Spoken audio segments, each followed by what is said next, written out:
आज विश्व मानवाधिकार सुरक्षा संगठन तरफ आमे सुंदरपदा मशाणी रे सफाई एवं वृक्षरोपण कार्यक्रम हाथ को नहीं नुआ करी गठित जो आमे करिछु परिवेश परिमल विभाग नीलमणि मिश्र अध्यक्ष अछंती लगातार भाव रे ई कार्य भुवनेश्वर एवं अन्यान्य जिला मानकरे चलिबो।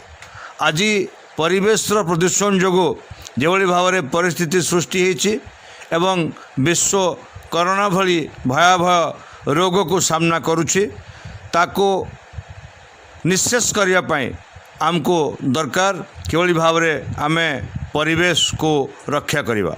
ए कार्यक्रम रे आज आम सहित अछंती नीलमणि मिश्र सहित सुधांशु महांती ग्रामर मुरबी ताहिर खान राजेश महापात्र एवं आहरी अन्यान्य उत्साही युवक बंधु मैंने आसतु आमे ए कार्यक्रम को आहरी आगू नेबा एक सुंदर विश्व गठन करवा। जय हिंद।